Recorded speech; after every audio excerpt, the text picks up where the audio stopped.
tardes, estudiantes. Esta vez nos vamos a centrar en un video tutorial que mostramos explicando un poco las propiedades periódicas de los elementos, agradeciendo de antemano al profesor Antonio Guamán que las ilustraciones que tienen nos van a servir para aclarar un poco este tema, ¿sí? Entonces vamos a iniciar con algunas aclaraciones. Por ejemplo, ¿qué son las propiedades periódicas? Primero que todo hay que conocer pues que en la tabla periódica los elementos allí están ubicados de acuerdo a ciertas características. Estas características son relaciones de tamaño, que pueden ser radioatómico o radioiónico. Posteriormente las vamos a definir. Carácter del elemento. En clase habíamos dicho muchas veces que la principal característica es que son elementos metálicos y no metálicos. Y relaciones de energía, que característicamente hablan de los enlaces. Entonces tenemos el potencial de ionización, lo que es electroafinidad, o se puede llamar también afinidad electrónica, y la electronegatividad. Entonces vamos a empezar a definirlos. Por ejemplo, el radioatómico dice que es la mitad de la distancia entre los núcleos de dos átomos iguales enlazados. Aquí nos aparece muy bien. Recuerden que los átomos están todos unidos entre ellos. En la molécula, pues dando explicación a la teoría de Avogadro, ¿no? Entonces empezamos a hablar aquí y podemos simplemente decir que los enlaces, de acuerdo al grupo, van incrementando. El litio es uno de los elementos primeros del grupo 1, después el sodio, después el potasio, el rubidio y el cesio. Sobra mencionar que más abajo pues está el francio. En fin, aquí tenemos los valores de radioatómicos: 0,037, 0,52, 0,86, 0,227, 0,248. Eso significa que a lo largo de un grupo, de arriba hacia abajo, los radios atómicos van aumentando. ¿Qué pasa con los periodos? Podemos ver el ejemplo aquí, este periodo donde está el rubidio, después el estroncio, después el indio, el escandio, el antimonio, el telurio y el yodo. Aquí tenemos C.248.215.166.162, .159.142 y .132. que estos son como unidades pues de radio. Los unidades pueden ser Armstrong, que son unidades muy pequeñas y explican un poco la característica, ¿sí? Eso con el radio atómico. Entonces pasamos ahora a mirar lo que es el radio atómico. Aquí tenemos la gráfica, ¿sí? Miren cómo hemos aclarado que aumenta de arriba hacia abajo en los grupos y empieza a disminuir de izquierda a derecha en los periodos, o aumenta de derecha a izquierda, como lo quieran entender ustedes. Pasemos un poco acá, en donde nos hablan de los iones, de las cargas de los electrones, que es importante conocer, ¿cierto? Tenemos que el litio pierde electrones y pasa a ser positivo. Al perder un electrón pues quedaría con carga positiva, y si gana un electrón, en el caso del flúor, pasaría carga negativa. Esto lo hemos visto ya varias veces en varias oportunidades. Entonces dice, un átomo neutro, si pierde electrones, pues se formaría un cation, ¿sí? Y si gana electrones, se formaría entonces un anión. Es importante comprenderlo. Aquí nos mencionan esto, posteriormente ustedes harán su lectura. Muy bien, vamos a mirar lo que es la energía de ionización y el potencial de ionización. ¿Qué dice? Es la energía mínima necesaria para arrancar un electrón de más alta energía de un átomo cuando éste se encuentra en estado gaseoso y es eléctricamente a cero. Entonces hay que aclarar primero que debe ser en estado gaseoso.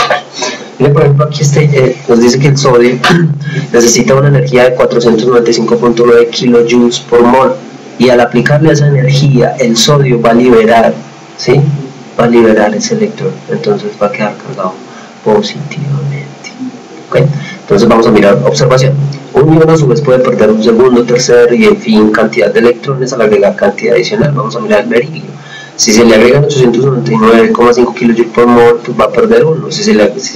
A ese que perdió se le agregan 1751,1 kJ por mol, pues va a perder otro electrón, y así sucesivamente. Esto es importante tenerlo en cuenta, aunque por cuestiones didácticas es bueno que lo lean, que lo miren, y posteriormente socializamos en clase. Vamos a mirar cómo varía la energía de ionización en la tabla periódica. Aumenta de abajo hacia arriba en los grupos y aumenta de izquierda a derecha. Este dato es muy importante, sobre todo para comprender algunas cosas de enlaces y todo lo demás. Por lo tanto, podríamos pensar que los elementos de acá tienen mucha energía de ionización, ¿cierto? Es mucha energía la que necesita para liberar ese electrón. Vamos a mirar aquí lo que es la afinidad electrónica o la electroafinidad. Es caso contrario, se define como la energía que liberará o absorberá un átomo en estado gaseoso cuando captura un electrón, ¿sí? Es importante acá comprender la diferencia entre potencial de, entre afinidad electrónica, ¿sí? Y potencial de ionización, que son como dos cosas contrarias, pero tienen que ver con la cantidad de electrones de energía cuando se acepta, se libera o se le quita un electrón. Dice aquí entonces que la regla general es un elemento X al agregársele un electrón va a quedar cargado negativamente y va a liberar, digamos, una energía, ¿sí? Vamos a mirar algunos datos específicos. Por ejemplo, aquí el oxígeno en estado gaseoso, al agregarle un electrón, va a quedar cargado negativamente y liberar una energía entonces de 152 kJ por mol, dice acá. Mientras el potencial de ionización se puede medir directamente y con relativa facilidad, la medición de la afinidad electrónica es complicada y solo en muy pocos casos puede realizarse en forma directa. Volvamos a la tabla, que es el dato que quiero que tengan en cuenta. La energía de ionización también aumenta de abajo hacia arriba y aumenta de izquierda a derecha en la tabla periódica. Entonces vamos a comparar muy bien lo que es afinidad electrónica y potencial de ionización, que varían como en los mismos sentidos.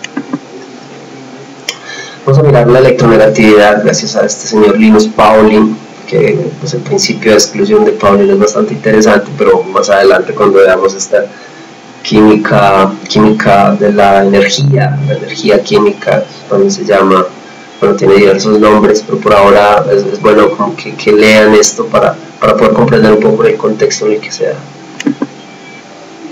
Vamos a mirar en esta tabla la electronegatividad. Dice que para el periodo 1 la electronegatividad es de 2,1 para el hidrógeno, ¿sí?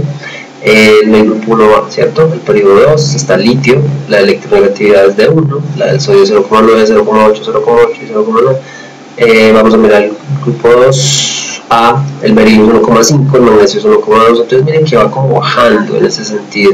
Por tanto podemos pensar que la mayor electronegatividad de los grupos está por acá, ¿ya? Vamos a mirar todos los grupos. Vamos a mirar, por ejemplo, el elemento más electronegativo de todos, que es el flúor. Entonces podemos pensar que en el periodo 2 la electronegatividad aumenta de izquierda a derecha y de abajo hacia arriba en los grupos. Vamos a ver si eso es cierto. Si de pronto nos aparece la gráfica, aquí está. La gráfica nos dice que de izquierda a derecha aumenta y de abajo hacia arriba, ¿sí?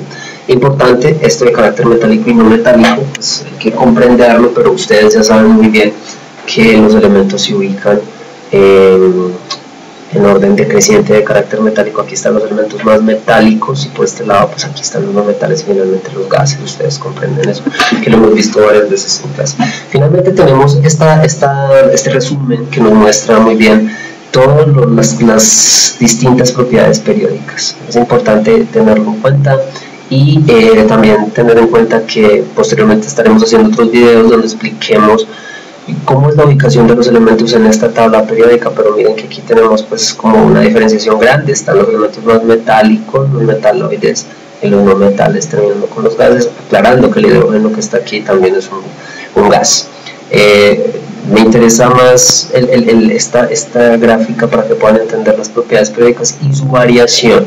Ya la definición lo hemos visto, inclusive en estas mismas diapositivas lo hemos mencionado, y si alguna duda, por favor, en clase socializamos todo esto. Nos veremos próximamente. Hasta luego.